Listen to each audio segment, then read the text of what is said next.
Hello, everybody. For those of you that don't know me, for those of the new joiners in the room, my name is Callum and I'm the Impact Lead at the Sustainable Food Places programme. One of the things that I lead on is our research engagement, so working with academics and research organisations across the network. By popular demand, we're doing a quick session now on looking at that research engagement and how food partnerships can work in collaboration with researchers and the sort of values and challenges that might emerge from there. Very lucky today to be joined by Selina from ShefFood, who's the coordinator there, and Professor Peter Jackson from the University of Sheffield, who's the co-director of the Institute of Sustainable Food, and on the steering group of Sheffield Food Partnership. So we're just going to go ahead and have sort of informal chat just to explore that collaboration and how that came about and what that's meant for Sheffield Food Partnership, and then we're going to provide some space then to open the floor to any questions that anyone might have, both to Selina and Peter, if you're thinking about how you might approach research engagement at your partnership. I just thought I'd start off really quickly, though, with not much of a presentation really, but just a few slides with this sort of general idea of research collaboration or research engagement and sort of some of the reasons you might want to approach it, but also just cover some of the challenges. Because we've been doing quite a lot of it in the last couple of years, spent quite a lot of my time reaching out and talking to both partnerships, but also to researchers across the country and looking at how we might be able to do some more of that collaborative work. I just need the Zoom bar always blocks my ability to be able to present, which is frustrating. I don't know if you can see that, but there we go. So what is research engagement? Well, we've already really talked about it, but it's thinking about how we can work as a food partnership collaboratively with researchers and with universities to help solve problems, to help with project development, collaborative project development, and help with our sort of making the case output. So this kind of evidencing the value of our work that we talk about when we're talking about making the case. So it involves working with staff at universities, but it could also be staff at think tanks and independent researchers as well. So it's not always necessarily just about universities. And it's predominantly about working with sort of professional researchers. So it might be a professor like Peter or lecturers or research fellows. But it also, and we'll talk a little bit more about the value of this, it might also be working with students, so PhD students, master students, and possibly undergraduate, and we'll talk about why that's sort of possibly in just a second. So why bother? Why bother to do the effort of engaging with researchers? Well, what researchers do fundamentally is help us solve problems, is to look at the world and to be critical about it and to look for solutions of how we solve some of the big challenges that we face. So being able to have that constructive engagement with researchers gives us a route to working with people that are experts in solving problems. So we're going to talk about how we might be able to utilize that to help some of our problems. One of the reasons I think this came up as a topic that people wanted to talk about is that it's increasingly emerging that it can be an opportunity for funding for food partnerships. There are some big research pots out there at the moment that have relevance to foods. Some of the big UKRI, which is a UK-based research funding organisation. They often have big pots of money, and increasingly we're seeing food partnerships collaborating on bids for that research funding, and that's what's been going on in Sheffield that we'll hear more about in just a second. It also, of course, helps us be sort of self-critical and make improvements on our work. When we're working with researchers, they often have a sort of a critical approach that allows us to adapt our approach to understand what we're doing well, but understand also what we're doing better. And in doing that processes of learning and of critically reflecting and of reporting on our impact, we're often able to engage with a wider set of stakeholders that might be interested in research outputs, in the kinds of things that researchers produce, sort of academic journals and reports and impact reports and that kind of thing. And in doing so helps us then evidence the value of our work when we approach sort of rigorous research methodologies, and allows us to really think through what added value we're adding to that space and do so in a rigorous academic and research focused way. It's also a great way to help identify new champions, and lots of academics are often very passionate about the work that they do. And so working with some of these passionate academics who might be passionate about sustainable food or sustainability or whatever it might be, is often a good way to be able to identify people that are going to be able to offer you some sort of real support in various different ways. So there's lots of good reasons to do research engagement. It can be a really positive thing for food partnerships. It is, from experience, not always plain sailing, though, I must admit. And there are some challenges that are important to be aware of when you're doing a research engagement. And this is kind of where we started this whole project of our research engagement, was that we were aware that there were some challenges, and it had been brought to our attention from food partnerships that there can be some tricky dynamics of working with research as well. Some people felt that research can at times be quite extractive. Sometimes people reported to us that it feels a bit like researchers can come in and sort of get what they want out of a situation, and it's not necessarily so clear as to what you're getting out as a food partnership. I should mention, as we're going through these challenges, in just a second, we're going to talk about how we might be able to overcome some of those difficulties as well. Part of that sort of extractive behavior can feel sometimes like researchers tend to have a different sort of bottom line or a different reason for existence, which tends to be, for most universities, around how much research funding they're bringing in and how much research outputs they're putting out, which can sometimes feel misaligned from sort of our more holistic, societal level ambitions as a food partnership. It can be quite expensive to engage research institutions, especially if you're paying for them, and you might have had an experience of working with researchers as evaluators, and that can be an expensive process. But it doesn't have to be, and we have a lot to offer as food partnerships, as a network. The food researchers want to research with us because we're doing really interesting work in many different sort of frontier settings. So we don't need to pay for researchers to come and evaluate our work, but we can engage with them positively. So there's sort of a win-win situation where we're able to get some interesting findings that we're looking for, and researchers are able to get some findings as well that they're looking to talk about and to write about. Another challenge that we often have in the research world is that timeframes are often quite long. They often stretch over many years, and the outputs often take quite a long time to emerge, which can be really quite different from the work in civil society when we're working on quite short timeframes, maybe 6 months to a year of funding if we're lucky at times. And that can feel sometimes a little bit disjointed. And we can also feel that sometimes there's a bit of a power imbalance working with universities. Universities are big, they're big businesses, and they have high turnover. And sometimes it can feel a little bit like with a small partner in that situation.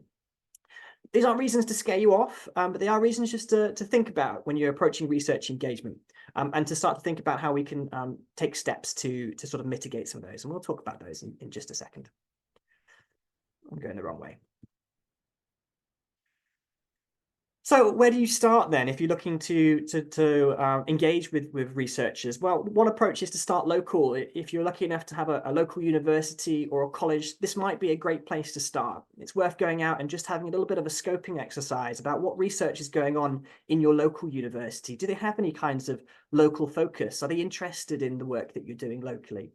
And increasingly, universities have community engagement professionals that are based at that university, and that might be a really good place to start. They might have specific people that are looking to do local impact. They call those all sorts of different things. It might be a local impact officer, it might be a community engagement officer. So that might be one way through. The other is just to sort of scope out what the different research departments are up to and whether they have relevance to your work locally.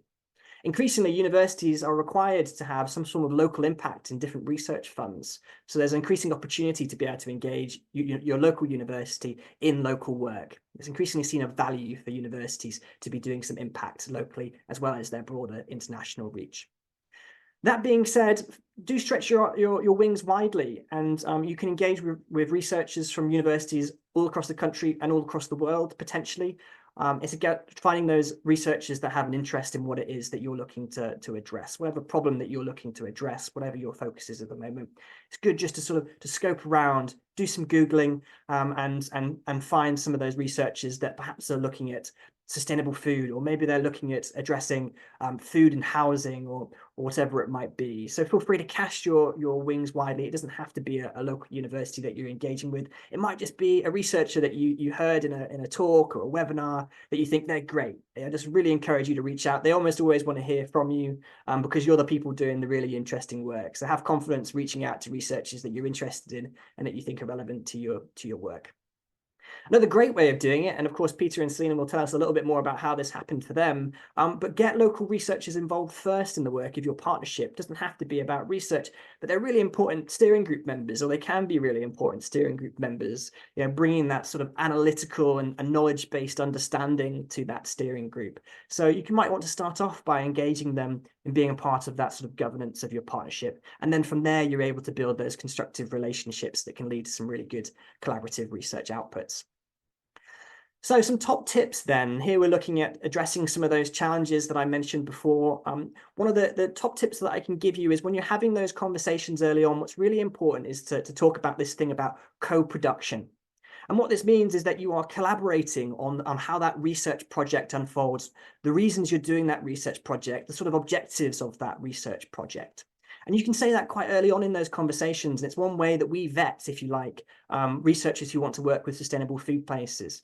Because we don't like that extractive behavior when researchers come in with a concrete idea and they want to take something away. What we want is to be able to work collaboratively with researchers so that we can develop projects that are mutually beneficial. So that word co-production can be quite important. And one way of identifying some good researchers to engage with are those that have this track record of working collaboratively with civil society.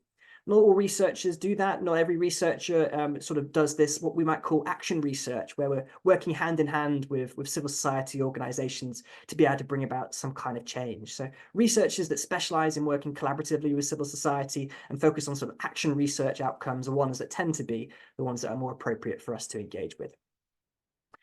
If you're looking for developing funding collaborations, and I ask this question in most of my research engagement chats that I have, how is it that food partnerships would be able to be involved in funding and grant collaborations? Well, usually the answer I get back is that these things often happen in quite an informal way, and that actually it's those that are already having those conversations, those that are already in the room when the timing is right, that tend to get involved in those funding collaborations. So start building those relationships early, and you never know what sort of funding collaboration might emerge out of that as you consider on.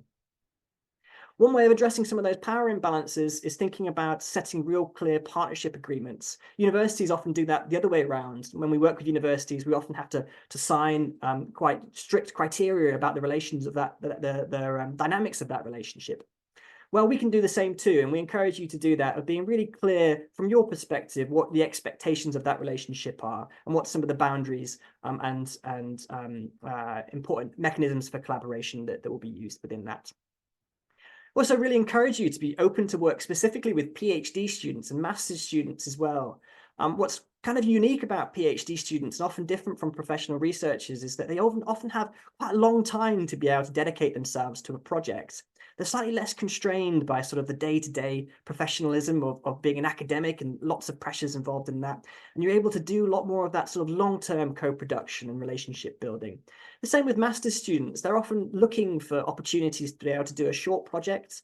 And if you're able to work with master's students, and that usually happens from engaging with the academics that are helping to run those courses, you might be able to get some really good short projects where you're able to do that kind of collaborative research engagement.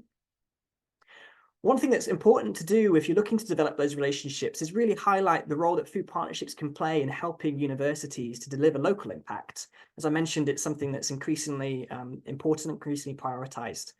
So being able to talk about the fact how you are so well connected to the local context, that you're well connected to such a range of actors locally, and that you're able to do that sort of convening role, that thing we do so well as a food partnership of connecting different actors, and that value then that we can add to help local research projects to have impact locally.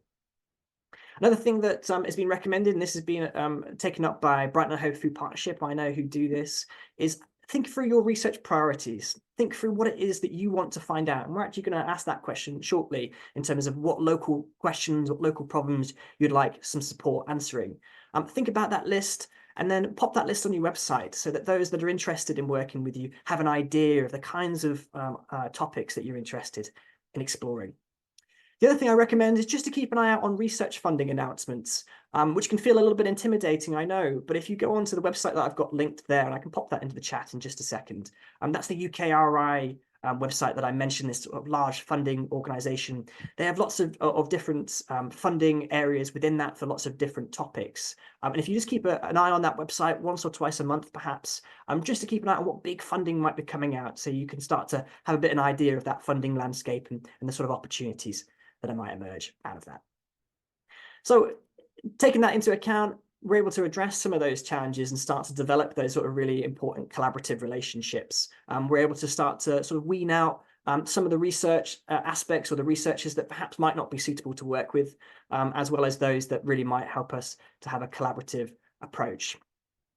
So that's kind of my broad stroke introduction then to research engagement and how we might approach it. But of course, we have much better expertise than my own in the room, because with having both Professor Peter Jackson and Selina with us, who've been doing this on the ground.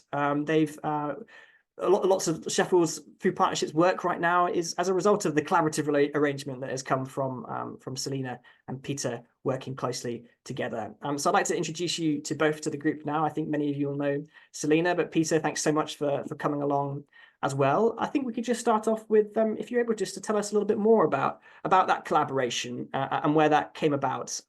Perhaps, Selina, if you wanted to get us going from a food partnership perspective, and then Peter, perhaps you could come in and talk about that more from the sort of research academic perspective. Thanks a bunch. Thanks, Callum. So the aim of ShefFood overall is to drive research and policy within Sheffield around everything to do with food. And we definitely need one to do the other. So we definitely need research happening around food in Sheffield to be able to drive policy at a local authority level. And so that's why it's been really fantastic to work with both Peter and with Chris Yapp at Fix Our Food. The collaboration did initially start with Peter being on the steering group, and it was very much a governance thing that it felt important to have representatives from both Sheffield Hallam and the University of Sheffield in order to represent both academic and policy work happening in Sheffield. And since then, we've had quite a few collaborations that have come from Peter inviting me to conferences that have happened around food, but also more broadly. So as well as Peter being on the steering group, we've hosted a synergy project looking at the role of local food partnerships within national policy. We've also done 2 research projects. We're in the process of one at the moment with Fix Our Food and Dr. Chris Yapp at the Centre for Food Policy, looking at how to write and deliver an action plan, and also now trying to fill in the gaps around this, thinking about making inclusive food policy. And finally, now we're also working with Peter on a KE knowledge exchange QR project, which is trying to understand pathways to local food procurement, working with a number of his colleagues and Claire's the Centre for Local Economic Strategy to understand how we can engage with the big sticks caterers at the anchor institutions in Sheffield and try and make sure that they can procure as much local food as possible. But the other thing is that we've been working with Sheffield Hallam, who have supported us a lot with giving us access to rooms and social media, and also a number of placements for students who have helped us with some of the more desk-based research that we've needed to do. So a lot of different things. Thanks, Selina. And just before we jump to Peter, can you tell us, because I know that as we were chatting about this last week, that you played quite a critical role in doing some of that brokering of between Sheffield Food Partnership and bringing Peter and others in. Can you just tell us a little, even in terms of the informal way that it came about? How did that come about? How did you broker that? So Peter was my old lecturer, so that's how I knew him and asked and kind of had a relationship already. But I think that from a governance point of view, before we had Peter Jackson and Lucy Neal from Sheffield Hallam on the steering group, it was a bit messy and there wasn't a kind of like a clear structure of representatives within the steering groups, and we needed that kind of governance and to have both representatives there in order for it to actually represent the city, because at the time it had been a bit more of who knows who. That's great. So it sounds like it sort of played a connecting the dots role then by bringing the university in to deal with some of that messy complexity. Peter, over to you then. Tell us about that collaboration from your perspective and how you got involved and why you got involved in the work of Sheffield Food Partnership. Thanks, Callum and Selina. I think really important thing to start with is it's about building relationships to avoid what you kind of called extractive research, or what I would call smash and grab. I think universities are very bad at phoning up civil society organisations 24 hours before a funding deadline and saying, will you write a letter of support? And that is, sometimes you're kind enough to do it, but mostly I think you should show them the door. I think it's not a respectful way in which to build relationships. So I think relationships take time to build. They require mutual trust. And things like funding opportunities might provide the impetus for collaboration, but it's a longer term, slow burn, I would say, than that. And don't think of universities as doing this in an entirely selfless way. There is an interest in universities now in demonstrating the impact of their research. So a lot of funding and a lot of points are scored through doing impactful work, through community engagement, through various kinds of knowledge exchange. So don't feel shy about contacting academics about collaborative projects you have in mind. They will be interested in them for self-interest, as well as any passionate commitment they might have themselves about making food systems more sustainable and healthy. And then, as Selina says, it's also worth looking to see whether universities have colleagues, former students now working in roles that are relevant to what you're doing. So certainly our former students here are now working in ShefFood, in Regather, and in other local NGOs, and that sort of forms a good platform of personal knowledge and trust on which to build. And then I think you should try and get the academics not just involved in a specific project, but get them more involved in sustainable food places. So I went to the last annual conference in Oxford and enjoyed it. And you really then get a sort of, the academics then get more of a grounding in the kind of movement they're part of, rather than it being just a specific research project. Great, thanks, Peter. I think one of the things that no doubt people are interested to hear more about is the nature of the funding aspect, because there is research funding that, if I'm right in saying, is being used as core funding within the Food Partnership, and presents a bit of a potential model then for others across the network to think about how there could be some opportunities for funding emerging out of the research world. I wondered if you could just tell us more about that project, the Synergy Fund, and others, where that research has been able to come from. Perhaps we'll start again with you, Peter, and just in terms of from a research perspective, how that came about. And then I'll go over to you, Selina, afterwards, just to ask about what that's meant for you as a coordinator. Okay, well, before I get into the acronyms, there are a lot of acronyms around funding, and I'll try and demystify that a bit. But what the question you asked is, can we fund coordinators directly? And I think for most of these funds, the answer is no. You have to be, I was going to say sneaky, that's not the right thing to say on a recording, is it? You have to think about ways in which you can channel funds to local food partnerships. And from our point of view, it's mostly been to deliver a particular service or to run an event or a workshop. And it might be things they were going to do anyway, but that seems to me the better model for getting research funding into local food partnerships, rather than what might be seen as inappropriate by universities, which will be funding a partnerships coordinator. So think about ways in which you're delivering specific services or outcomes or outputs, rather than just buying a chunk of someone's time. But the funding schemes, I remember that Leon said to me, "Oh, Peter, you know where the funding's buried." It's not quite like that. All these funds are public, but they take a bit of searching out. So the funds we've used, you mentioned the Synergy Fund, that is part of the Transforming UK Food Systems programme, which is a massive £45 million investment of research funding. And part of the project, apart from funding universities to do research, they also have a thing called Synergy, which is about promoting collaborations between the different projects and external, they call them stakeholders. So the Synergy Fund was a really good way in which we could get funding. In our case, it was to look at the role of local food partnerships and the potential for scaling up their work to have nationwide transformative potential. And that was working with Birmingham, Rotherham, Bristol, and Sheffield local partners. So that was one particular fund that has particular funding criteria. But I think more generally, it's knowledge exchange funding that's probably most relevant to the people on the call today. And they have these terrible acronyms. So one is, it's called HEIF, H-E-I-F, which stands for Higher Education Innovation Fund. Another is called QR, which stands for Quality Research. And another is an IAA, which is an Impact Acceleration Account. So it might be worth Callum, you or someone, providing the links to those websites so that people can see them. But basically, they're about research not being for its own sake, but about the translation of research findings to make a difference to the economy or to communities or other external partners. And it's those pots of money that we've been quite successful at exploiting.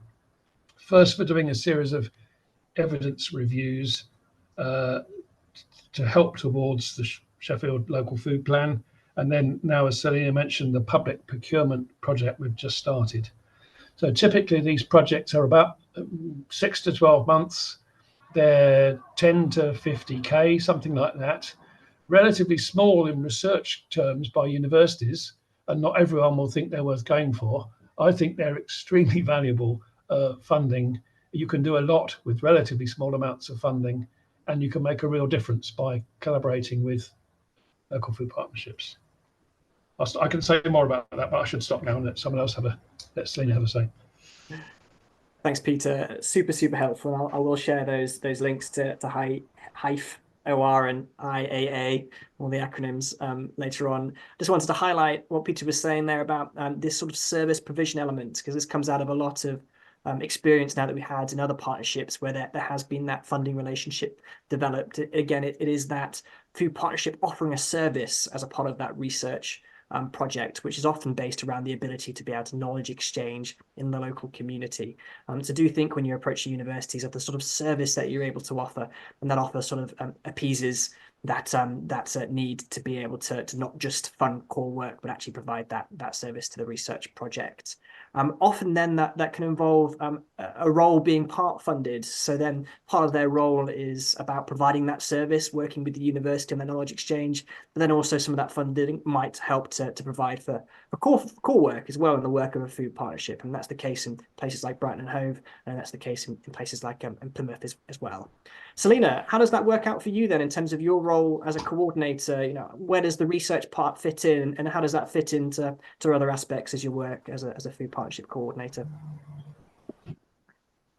So the way that it's worked with most of these collaborations is that we have acted as like fingers on the ground, being able to provide the voices of a number of different communities and groups within the city, and almost relay that back to more of an academic context, whilst also ensuring that these community groups have the trust that they deserve to have when working around these spaces, and also, feel safe. And it's worked with a service delivery where we've been commissioned to run 10 working group meetings over 6 months, which we would do anyway, because that is like part of the core work. But perhaps there's an element or an angle that we base that around. So for example, when we're doing this current research project around the local food action plan, we will make sure that we're considering the local food action plan within our working group meetings over the next couple of weeks. Similarly with this QR project, the agenda for the next Good Food Economy and Procurement meeting is based around this project. But again, most of this is set within our own agendas. The conditions for this funding are less based on us writing a report explaining exactly what we've done, and potentially more around the outputs, the academic outputs, which in some ways could be difficult and slightly extractive. But as we kind of ensure that it's an action research project and there's participation in the right way, it feels like we're benefiting by being able to develop the publicity that we've got, and also it means that we've been able to consider more consultancy outside of just an academic setting by having quite a clear evidence base of what we're able to provide in terms of service delivery, which has allowed us to diversify our funding beyond just being dependent on local authority funding. Fantastic, Selina. Thank you very much for that. Apologies, I'm aware that I think lots of people must have had 11 o'clock meetings, because we've had some drop-offs, but everyone in the chat just thanking and saying that they'll come back to the recording as finding it very useful. It looks like there's a couple of questions or comments in the chat that I just wanted to touch upon before I open it to the floor to any others. Halima, you mentioned that it's a similar demographic for you in in Blackburn and Darwin. I'm wondering if there's an opportunity to connect up with Sheffield, perhaps outside of the meeting, to discuss more. Did you want to add to that, or? Just generally speaking, obviously, because I'm quite new in role, and so to speak, and we're trying to really understand, you know, the issues and the gaps. And one of the conversations we've had with our trustees and steering groups and things is to kind of, you know, really look at other areas that are doing similar works and stuff. So I've been trying to keep an eye out on, like, you know, who is it that kind of is similar in terms of, you know, the culture that we have, the, you know, the urbanness and the kind of the mixed I guess just demographic wise, the different demographics here and things, and see where, you know, obviously in terms of where you guys come from in the work that you've done in Sheffield, just to kind of be able to get that insight just a little bit more in terms of some of the challenges, in terms of some of the things that worked really well. And, you know, maybe that's something that we can bring into the conversations here as well. And that would be really useful, really. I'm very happy to have that conversation outside the meeting as well. We can share some of the practicalities of it with you, Emma. That'll be fine. Fantastic, thank you. That's great, thanks. I'm aware that we're closing in on the 1:15 end of the session, so I'll wrap up here. But I just wanted to mention, Zoe's left now, but Zoe was talking about their experience at Tower Hamlets Food Partnership, talking about some of those challenges around extractive research, but also talking about success they're now having. And just a point that I wanted to highlight of the importance of being able to compensate research participants for time. Something that's often important to have in those early conversations with researchers is, do they have money to be able to compensate people for time? Because something that we really try and encourage now increasingly when we have those conversations, if there's money to be had, to be able to give back and to acknowledge the valuable nature of people's time, and that's something to open up a conversation with. I'd love to carry on the conversation, but we are admittedly closing in on the end of time. So I just want to say big thanks to Professor Peter Jackson and Selina for coming on and sharing those experiences with us. It provides a really interesting model for other partnerships, and I'm sure many will watch this back and learn much. So thanks a bunch, both of you. Really, really appreciate that.